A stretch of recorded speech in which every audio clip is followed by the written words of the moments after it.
नमस्कार दोस्तों, मेरे वीडियो बनाने का विषय ये है कि आजकल जो कोरोना जैसी खतरनाक बीमारी, ऐसी बीमारी जो किसी को अगर हो भी जाए तो इसका इलाज संभव नहीं है। पूरे यकीन तौर पे इसका कोई इलाज नहीं है। इसकी अभी कोई दवाई, मेडिसिन या इंजेक्शन उपलब्ध नहीं है किसी भी देश के पास भी। जहाँ तक हमारे देश की बात करने की है, हमारा देश तो जनसंख्या के ऐसी पड़ाव पे पहुंच चुका है जो कि दूसरे देशों के मुकाबले पूरे दुनिया में दूसरे नंबर पे आता है।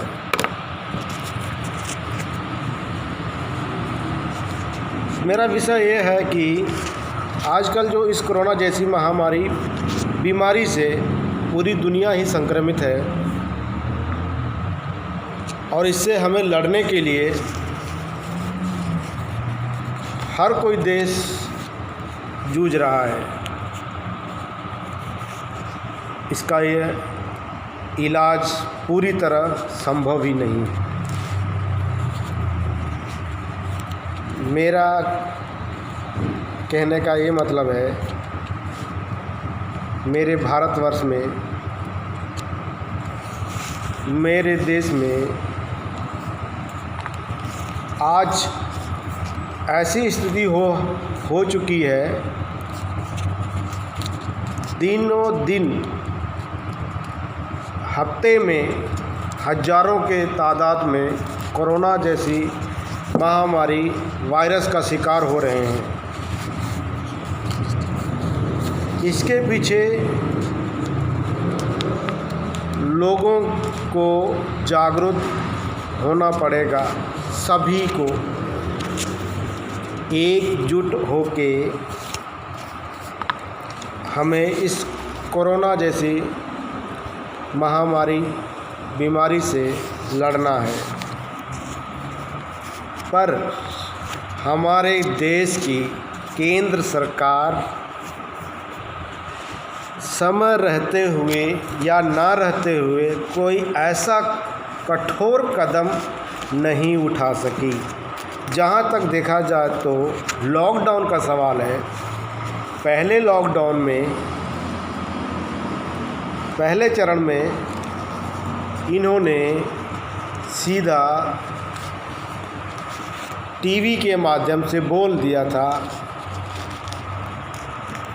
कि डेट 21 से पूरा देश संपूर्ण लॉकडाउन होने जा रहा है। उसके बाद लोगों तक खाने पीने का सामान, लोगों को अकाउंट में पैसे भेजे केंद्र सरकार ने। क्या सही तरह उन लोगों के अकाउंट में पैसा पहुंचा, या राशन जो उपलब्ध कराए लोगों तक सही तरह पहुंचा, किसी के घर तक पहुंचा या ना पहुंचा, इसकी खबर किसी को भी नहीं होगी। मेरे कहने का मतलब ये है कि अगर केंद्र सरकार जब वोट पाने के लिए लोगों के घरों तक जा सकती है, जब ऐसी हालात में हमारे देश में कोरोना से संक्रमित लोग हैं, उनके घरों तक राशन क्यों नहीं पहुंचाया जा सकता? पॉसिबल हो सकता है अगर केंद्र सरकार चाहे तो। अगर चाहे तो या चाहती तो कर सकती थी, लेकिन ऐसा किया नहीं उसने। केंद्र सरकार अपने राज्य सरकार के द्वारा अगर ये संदेश देती कि राज्य सरकार अपने डिस्ट्रिक्ट तौर पे जो विधायक होते हैं, एमएलए होते हैं, उनसे बातें करती और उनको आदेश देती कि तुम अपने गांव हो चाहे शहर हो, गांव में ग्राम पंचायत है, वहाँ के प्रधान होते हैं, और जो शहरों में हैं उन्हें एमसी के तौर पे ज़्यादातर लोग बुलाते हैं। और अगर उनको संदेश ये देती कि लोगों तक वोटों के टाइम पे हम उनके घरों तक पहुंच सकते हैं, तो आज के डेट में भी उनके घरों तक पहुंच सकते हैं। पर केंद्र सरकार ने ऐसा नहीं किया। अगर उनको आदेश देती लोगों के घरों तक जाके किस गांव में कितने लोग हैं, शहर में कितने वार्ड में कितने लोग हैं, उनके घरों तक पहुंच जाती। उनके पास पूरी लिस्ट होती है, वोटर की लिस्ट होती है, वो पहुंच सकते थे।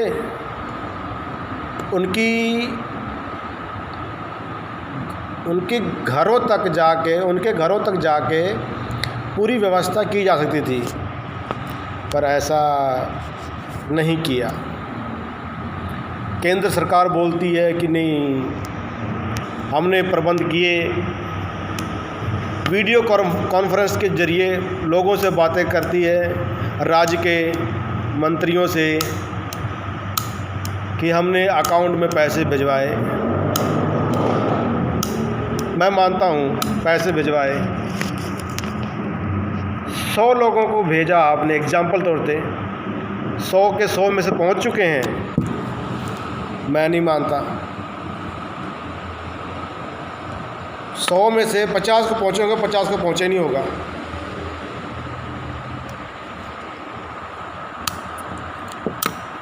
अगर देखा जाए तो केंद्र सरकार अच्छे कदम उठा सकती थी, पर ऐसा किया नहीं उसने। जहाँ तक आज जो मज़दूर लोग फंसे हैं, प्रवासी मज़दूर अनेक राज्यों में, उनको घर जाने के लिए कोई उचित व्यवस्था नहीं। हाल ही फ़िलहाल में इन्होंने ट्रेन द्वारा कुछ लोगों को पहुंचाया गया। अभी हाल ही फ़िलहाल में ऐसा कदम उठाया। अगर यही कदम पहले उठाते, लॉकडाउन के पहले चरण में ही लोगों को घर तक पहुंचाया जा सकता था। कोरोना से अगर बचे तो भूखे मरे, अगर भूख से ना मरे तो कोरोना से मरे। जहाँ तक मेरा ये कहना है, जहाँ पर भी मज़दूर लोग फंसे हैं और जहाँ पर ये लोग काम करते हैं, उनकी भी पूरी जिम्मेवारी बनती थी जितना कि सरकार की बनती है, कि हमारे पास जो मज़दूर काम कर रहा है उनको उनके घर तक पहुंचाने के लिए उन्होंने भी कोई कदम नहीं उठाया। अगर वो चाहते, अपनी जिम्मेवारी को समझते, तो अगर वो आगे आते, राज्य की सरकार से बातें करते, किसी भी द्वारा, बस के थ्रू हो, ट्रेन के ज़रिए हो, किसी भी थ्रू उनके घरों तक पहुंचाया जा सकता था मज़दूरों को। पर अपनी जिम्मेवारी से हर कोई पीछे हट जाता है। ऐसा मज़दूरों के साथ क्यों करते हैं? आज हमारा मज़दूर है तो हमारे देश उन्नति के राह पर चलेगा। अगर हमारे देश में मज़दूर लोग नहीं हैं तो तुम्हारा भी कोई जीने का अस्तित्व नहीं रहेगा। तुम्हारा देश बहुत पिछड़े श्रेणी में चला जाएगा। इतना सब कुछ होते हुए हमारे देश में सही ढंग से कोई व्यवस्था नहीं की गई। अगर ये जो हादसा हुआ था इन पे मैंने कल ही देखा था न्यूज़ में, आज तक पे जो दंगल है उनमें बीजेपी प्रवक्ता भी थे, कांग्रेस के प्रवक्ता भी थे और आम आदमी के प्रवक्ता भी थे, सभी लोगों के थे नेता लोग उसमें। बस उनका कहना एक है कि बस एक दूसरे के ऊपर ब्लेम लगा रहे थे, इल्ज़ाम लगा रहे थे कि हमने ये किया, केंद्र सरकार ने नहीं किया, हमारी पार्टी ने ये कर दिया। अबे इनकी तो छोड़ो, सब कुछ छोड़ो। ऐसी प्रॉब्लम में, ऐसी सिचुएशन में हमें इंसानियत के तौर पे देखो, उनके ज़रिए देखो कि लोगों पर क्या बीत रही है। जो मज़दूर लोग हैं, अगर जो 16 लोग मरे, अगर उनको सही तरह अगर व्यवस्था की जाती, पुलिस के ज़रिए मार ना खाने के डर से और ट्रेन की पटरियों का सहारा लिया जाने का। कई राज्य बोलती है हम इनका टेस्ट कराएंगे तभी अंदर आने देंगे। जिनका घर है टेस्ट करो ना, तुम वहाँ पे स्क्रीनिंग करो, अगर जिसको है उसको क्वारंटाइन करो, जिसको नहीं है उसको घर जाने दो। पर कोई व्यवस्था नहीं, बस एक दूसरे पे इल्ज़ाम लगा रहे हैं कि ये ऐसे हो गया, ऐसे हो गया, हमारी गवर्नमेंट ने ऐसे किया, हमारी सरकार ऐसे कर रही है। मेरा मानना है कोई व्यवस्था नहीं है, कोई व्यवस्था नहीं है। करोड़ों रुपए, अरबों रुपए होते हुए भी हमारी सरकार कुछ नहीं कर सकती।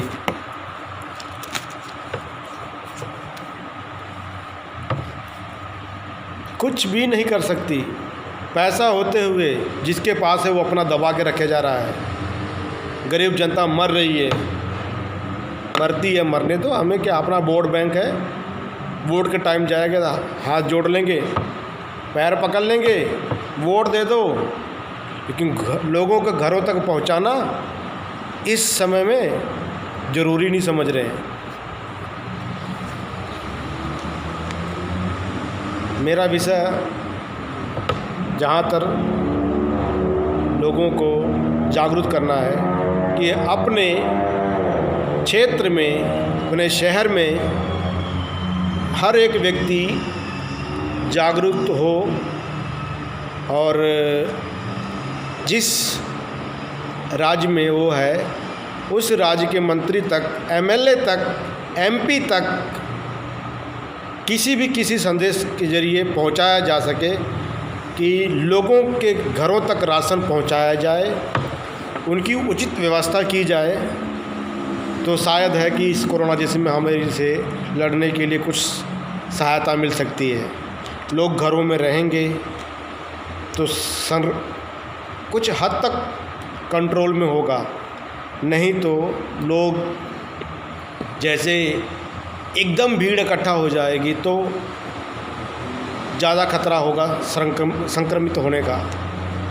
कोरोना वायरस जो है इसका इलाज संभव भी नहीं हुआ है अभी किसी भी देश के पास, पूरे दावा के साथ कह सके कि नहीं हमारा देश इस मुकाम पे पहुंच चुका है, इसका इलाज हमारे पास संभव है। किसी भी देश के पास ऐसा नहीं है। जहाँ तक मेरे भारतवर्ष में जनसंख्या तो बेरोज़गारी ऐसी है कि उनकी तो केंद्र सरकार क्या, राज्य की सरकार चाहे कोई भी हो, उनके बारे में तो सोच भी नहीं रही है।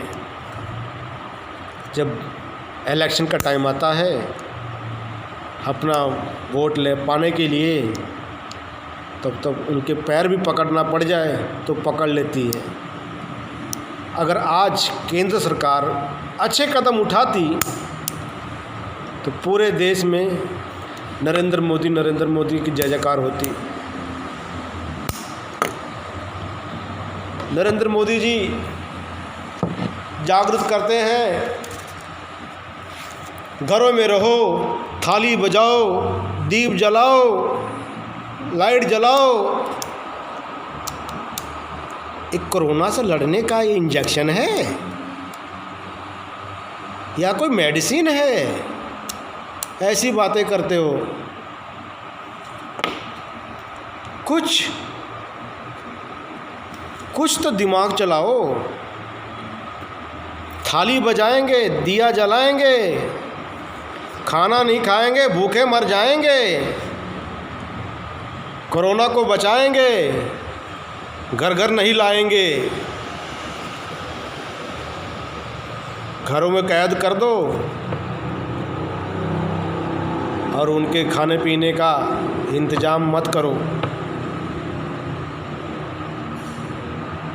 सही ढंग से सही कदम उठाती आज ये नौबत हमारे देश में ऐसा नहीं होती। किसी भी राज्य में चले जाओ कि कोई भी राज्य ऐसा नहीं है कि जो संक्रमित ना हो कोरोना वायरस से। पर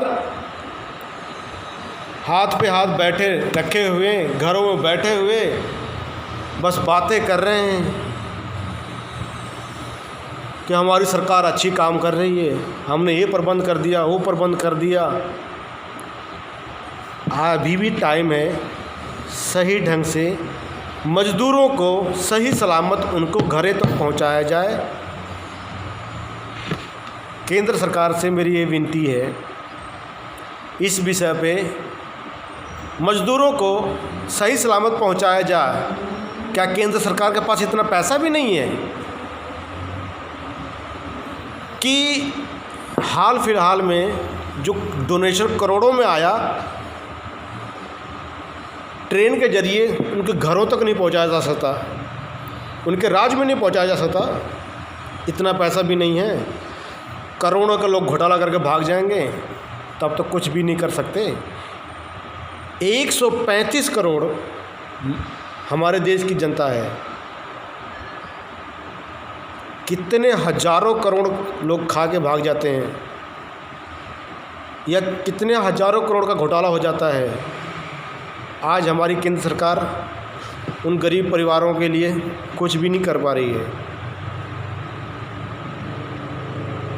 मेरे कहने का मतलब ये है केंद्र सरकार सब कुछ कर सकती है। अपने राज्य सरकारों को बोल के उनके ज़रिए गरीब मजदूर परिवार के घरों तक पहुंचाने के लिए सही कदम उठाया जा सकता है। जिनकी जानें गई उनके परिवार को आर्थिक सहायता केंद्र सरकार कहने का तात्पर्य है कि पूरी जिम्मेवारी लेती है और उनका मुआवजा प्रदान करेगी और आगे से ऐसी कोई दुर्घटना दोबारा ना हो जिसके चलते केंद्र सरकार, राज्य सरकार हर कोई ऐसी दुर्घटना का शिकार हो।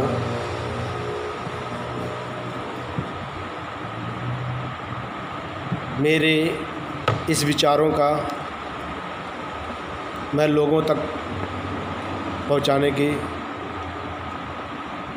तक मैं ज़रूरी समझा कि आज वीडियो के ज़रिए लोगों तक ये संदेश पहुंचाया जाए। जय हिंद, जय भारत।